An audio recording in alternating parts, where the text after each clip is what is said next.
오늘 본문 말씀은 바로 천사의 예고를 받은 마리아가 천사가 언급했던 엘리사벳을 방문하고 둘이 함께 하나님을 찬미하는 내용으로 시작을 합니다. 근데 엘리사벳은 마리아를 중심으로 하나님을 찬미하는데 마리아는 자신을 중심으로 하나님을 찬미합니다. 이것은 크게는 예수님이 바로 세례 요한의 비교가 되지 않을 만큼 우월한 분이다라고 하는 큰 뜻을 보여주기도 합니다. 오늘 보면 39절과 40절 말씀입니다. 이때에 마리아가 일어나 빨리 산골로 가서 유대 한 동네에 이르러 사가라의 집에 들어가 엘리사벳에게 문안하니 이릅니다. 이때라고 시작하는 이때는 마리아가 천사로부터 고지를 받은 그 날로부터 1개월이 아닌 즉시라고 볼 수 있습니다. 그녀는 천사의 예언을 듣고 얼마 지나지 않아서 일어나서 빨리 엘리사벳에게 갔던 것입니다. 아직 자신의 배가 불러오는 듯의 혹은 입덧 같은 임신의 증거가 없었지만 말씀에 의지하여서 뭔가 그것을 더 확인하고 싶어하는 마음으로 아마 순종했었던 것으로 보여집니다. 우리는 주님의 말씀이 우리에게 들려질 때 이것저것 재보고 따질 때가 많은데 마리아를 통해서 보듯이 주님의 사람들은 항상 즉시 순종합니다. 그리고 그 순종의 험난한 여정도 마다하지 않습니다. 여기 본문에 엘리사벳이 있는 곳이 산골로 표현되고 있는데 엘리사벳이 있는 곳은 현재 나사렛에서 한 150km 정도 떨어진 곳이라고 합니다. 헤브론 남쪽 유다나 혹은 아인 카림으로 예루살렘 서쪽으로 5마일 떨어진 곳이라고 합니다. 근데 어쨌든 이곳까지 걸어서 3, 4일 정도 걸린다 그래요. 그러니까 즉각적인 순종뿐만 아니라 마리아가 홀로 이 3, 4일을 걸어서 친척 엘리사벳을 방문한 것입니다. 오직 그 말씀 때문에. 근데 그곳에서 아주 놀라운 일이 일어납니다. 41절부터 읽어보겠습니다. 엘리사벳이 마리아가 문안함을 들으매 아이가 복중에서 뛰노는지라 엘리사벳이 성령의 충만함을 받아 큰 소리로 불러 이르되 여자 중에 네가 복이 있으며 네 태중의 아이도 복이 있도다. 내 주의 어머니가 내게 나오니 이 어찌 된 일인가. 보라, 내 문안하는 소리가 내 귀에 들릴 때에 아이가 내 복중에서 기쁨으로 뛰노나도다. 마리아가 엘리사벳이 있는 곳에 도착해서 인사말을 듣는데 그 인사말을 듣자마자 이 엘리사벳의 뱃속에 있는 한 6개월 정도 된 그 배 안에 있는 아기가 막 뛰놀았대요. 이것은 아직 태어나지 않은 요한이 태중에서 그 예수님과 그의 어머니 마리아를 알아보았다라는 것을 얘기합니다. 요한은 복중에서 자신과 그 예수님의 관계를 인식했다라고 보여지는 거예요. 그만큼 예수님은 그 속에 씨앗 형태로만 존재해도 귀하고 놀랍고 기쁨의 대상인 것입니다. 우리는 예수를 믿고 구원받은 사람들에게 예수님이 어디 계시냐라고 물으면 많은 경우 하늘 보좌 우편에 계신다고 이야기를 합니다. 그러나 목사님이나 교사에게 삼일체 하나님을 배우거나 말씀 묵상을 통해서 기도하면 뭔가 하나님과 인격적인 교제를 통해서 주님이 나와 함께 내 안에 계신다는 고백을 하기 시작합니다. 근데 그들 중에도 많은 이들은 자기와 함께 하시고 자기 안에 계신 그 예수님을 느끼지는 못합니다. 인식은 하는데 느끼지는 못해요. 그러니까 신령과 머리로는 고백을 하는데 뭔가 정확한 어떤 확신 속에 그 삶을 주님과 동행하지 못합니다. 그걸 어떻게 하는가? 그 주님의 대상과 어떤 말과 행동 속에 그 대상이 말하고 행동하는 모습을 보면 도저히 주님과 교제하는 사람 같지 않아요.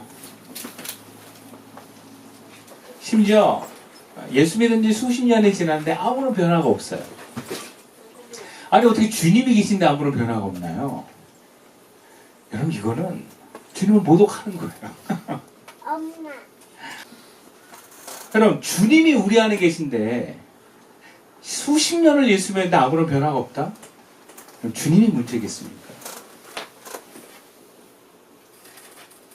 예수님을 향한 믿음이 아무리 작은 믿음이더라요, 그 믿음이 참 믿음이면 여러분 분명히 변화가 있습니다. 마리아는 성령으로 잉태했습니다. 구체적으로 천사가 네 속에 그리스도가 나신다고 말씀을 선포했습니다. 아마 그것을 믿을 때에 마리아의 몸에 주님이 씨앗처럼 심겨졌을 것입니다. 그리고 전혀 배가 부르지 않았음에도 불구하고 세례 요한은 뱃속에 있는데도 그 예수님을 느끼는 거예요. 얼마나 대단하면. 그렇지 않을까요? 얼마나 놀라우신 분이 그 가운데 아무런 태동도 없고 형태도 없음에도 불구하고 그것을 감지해서 그냥 알아차린 정도가 아니라 뱃속에서부터 뛰어났겠습니까? 우리가 신앙생활 하면서 늘 질문해봐야 될 내용이 몇 개가 있는데 아마 그 중에 이 두 가지 질문은 늘 해보면서 신앙생활을 해봐야 돼요. 첫 번째는 예수를 믿는 게 뭔가? 그렇죠? 우리 기독교는 예수 믿는 종교입니다. 그럼 예수 믿는 게 뭐겠습니까? 또 하나의 질문은 이것입니다. 결국 믿음이 중요하다면 나에게 그 믿음이 있는가라는 거예요. 여러 표현들이 있는데 본문과 연결해서 이야기해보자면 예수를 믿는다는 것은 하나님이신 그 예수님이 시간과 공간을 초월해서 우리 가운데 오시는 거예요. 구체적으로 우리의 영의 자리에 오시는 것입니다. 그래서 우리의 그 영, 그것도 죄 용서함을 받은 거듭난 영에 그 영이신 하나님이 함께 계시는 것이 예수 믿는 거예요. 그래서 그 예수님이 이 땅에 태어날 때 뭐라 그러냐? 임마누엘 하나님이라고 그랬어요. 하나님이 우리와 함께 계시다.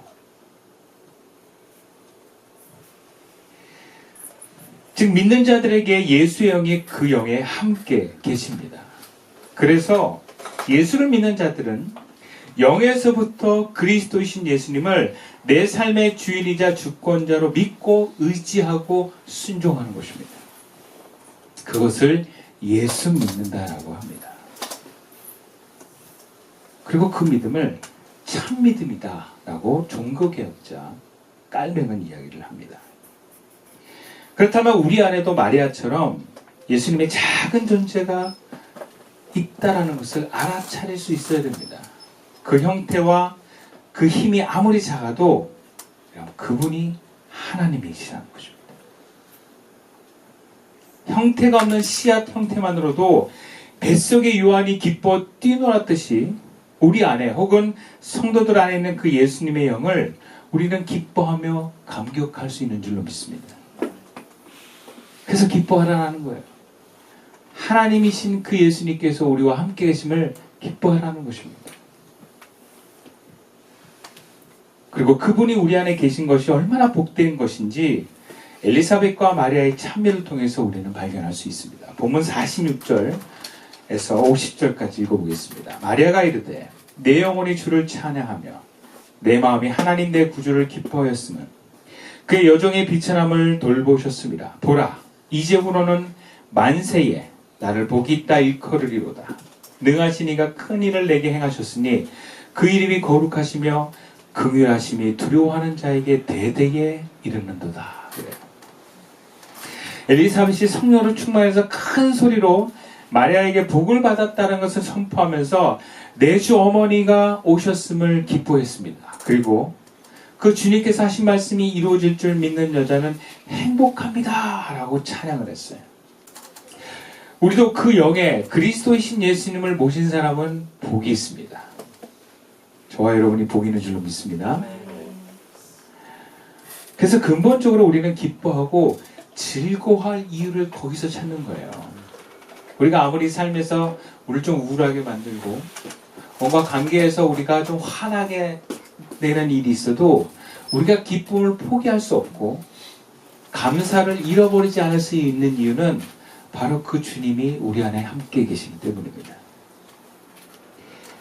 엘리사벳으로부터 예언과 축복의 선포를 들은 마리아는 이렇게 응답합니다. 내 안에 주님이 오심을 기뻐하고 앞으로 나실 그분이 얼마나 큰 일을 행하실지, 권세 있는 자들을 끌어내리고 비천한 사람을 높이시는지, 줄인 자들을 좋은 것으로 배불리실 것인지, 오히려 부자는 빈손으로 보내시는지, 그분의 자비가 영원토록 있을 것이다 라고 찬미를 합니다.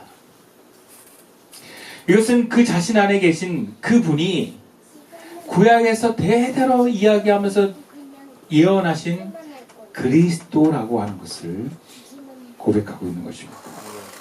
그 그리스도가 이 땅에 자기 몸을 통해서 나오신다는 거예요. 우리가 예수 믿어서 예수님이 우리 안에 계신 것을 얼마나 기뻐하고 귀한 일인지를 보게 합니다. 그리고 다른 사람 속에 있는 그 예수님의 영 또한 우리가 함께 기뻐하고 귀하게 여겨야 할 것을 보게 합니다. 제가 음악을 할 때 좀 나이가 되면은 어떤 게 보이냐면, 제 목소리 좋다, 제 노래 잘할 것 같다, 이런 게 막 보여요. 그래서 같이 찬양을 해도 우리 유나가 막 이렇게 소리 꽥꽥 지를 때도 왜 음정이 안 맞지 막 이런 게 아니라 목소리 좋다. 제가 음정만 좀 잡히면 저 통부터 해가지고 쟤 공부 잘하겠는데 막 이렇게 막 생각이 나는 거예요. 그런 것처럼 뭔가 아는 사람은 그게 보여요. 앞으로 가. 예. 근데 여러분 신앙도 그렇습니다. 목사가 되어 보니까 그 믿음이 보이는 친구도 있어요. 그러면 쟤는 하나님 나라에서 귀하게 일할 것 같다. 저 믿음이 너무 귀하다. 하나님이 영광을 돌릴 것이다 앞으로. 이런 게 보이는 친구들이 있어요. 그러면 굉장히 그게 기분이 좋아요. 고맙고. 근데 또 반대로 그런 친구들이 어떤 신앙적 삶을 사는데 교회가 분란이 일어나거나 혹은 어떤 사건 때문에 그 어떤 믿음의 열매를 맺지 못한 걸 보면 더 그렇게 안타깝고, 그런 환경을 만든 지도자들에게 화가 나기도 합니다. 그게 왜? 보이기 때문에 그래요. 그게 얼마나 귀한지를 알기 때문에 그렇습니다. 우리가 예수 믿어서 예수님이 우리 안에 계신 것이 얼마나 귀하고 기쁜 것인지 성경은 우리에게 말씀합니다. 예수 믿는 건 참 귀한 거라는 거예요. 왜? 하나님이 우리에게 오시는 사건이기 때문에. 하나님이 우리에게 계신 거예요. 이것은 단순히 종교 생활을 통한 감정적인 충족과 삶의 환경을 만족되게 만드는 것이 아닙니다. 내 영의 자리에 오신 그분은 구약에서부터 예언한 그 하나님이라는 것을 증명합니다. 아멘. 그리고 그 하나님께서 나에게 오셔서 나와 함께 하시면서 그 하나님의 나라를 여러분 세워 가시는 거예요. 천국을 만들어가는 것입니다. 얼마나 귀한지 몰라요. 제가 이번 주에 그 양성 종양 수술 때문에 병원 이제 수술대에 누워서 이렇게 옆으로 누워가지고 이렇게 대기하고 있었거든요. 근데 간호사 둘이서 이제 그 집도하는 의사 선생님 기다리는데 자기네들도 막 떠들어. 다들어 그냥. 근데 무슨 내용인가 이렇게 했더니 그 간호사 두 분이 너 이번 크리스마스 때 뭐 할 거야? 막 이런 거예요. 제가 보기에는 그분들이 예수님이랑 하나도 상관없을 것 같은데 그날을 어떻게 지킬까 이런 초점이에요. 그분들은. 그러고 보면 여러분 크리스마스가 예수님과 상관없는 파티와 축제 같은 날이 된 지는 참 오래된 것 같아요. 카페나 거리는 산타와 크리스마스 트리로 꾸미고요. 가게 안에는 캐롤 비슷한 음악이 나와요. 캐롤도 아닌 것이 하여튼 캐롤 같은 게 나와요. 그리고 포도주와 샴페인이 겸비되어 있고 어떻게든 젊은 남녀들이 그날을 빌미로 데이트를 하면서 즐거운 시간을 보는데 의미를 갖습니다. 물론 그렇다고 엄숙하게 예수님의 탄생을 기념하되 그 예수님의 오심을 의식하지 않는 것에 대한 뭔가 분노를 드러내면서 세상을 비난한 것도 이제 더 이상 교회의 몫은 아니에요. 예수를 모르는 사람이 어쨌든 그날은 그 예수님께서 탄생한 날을 기념하는 날 정도는 다 알고 있습니다. 그리고 그날을 우리나라는 참 감사하게 국가 공휴일을 지정을 하고 있어요. 그래서 사람들이 즐거워하고 기뻐하는 것은 여러분 좋은 일입니다. 근데 적어도 그리스도인은 그날의 의미와 뜻을 바로 알고 제대로 기뻐하고 즐거워하자라는 거예요. 각자가 예수 믿는 날은 다르겠지만 하나님이신 그분께서 이 땅에 우리에게 오셔서 우리를 구원하신 그 계기를 기념하고 또 감사하는 것을 우리가 한마음으로 감격하고 기뻐할 수 있습니다. 어쩌면 우리가 유대인이 아닌 이상 하나님이 어떤 분이신지에 대해서는 우리가 다 알 수는 없어요. 그러나 우리도 성경을 기반으로 성경에 하나님께서 드러내신 것을 우리가 알고 믿을 때에 우리에게 그 하나님은 너무나도 귀하고 놀라운 분인 줄로 믿습니다. 전능하신 하나님이 우리와 함께 하시게 된 것입니다. 우리가 하나님을 믿을 때에 우리의 삶의 전부를 걸 수 있는 것은 그 하나님이 그럴 만한 분이시기 때문에 그런 거예요. 만약에 우리 삶을 하나님께 드리지 못하는 이유는 여전히 하나님을 몰라서 그런 경우도 많습니다. 그래서 따지고 보면 우리의 기쁨을 앗아가고 우리 스스로가 불행하다고 느껴지는 이유 중에 하나는 하나님이 우리와 함께 하신 그 하나님을 몰랐을 때가 많아요. 그리고 그 하나님이 나와 함께 있는 게 큰 의미가 없다라고 생각했기 때문에 그렇습니다. 이것은 하나님에 대한 이의가 없을 뿐더러 우리에게 진정한 믿음이 없기 때문일 수도 있어요. 칼뱅이라는 신학자에 의하면 예수를 믿기는 믿는데 외적인 믿음에 머무는 상태라는 거예요. 이런 사람은 자기 중심적인 신앙의 형태를 벗어나지 못하게 된다 그래요. 그래서 어떤 불편한 사건에서 내 중심이 뭔가 건드려졌을 때 우리는 하나님을 잊어버리고 두려움에 빠지고 염려하게 된다는 것입니다.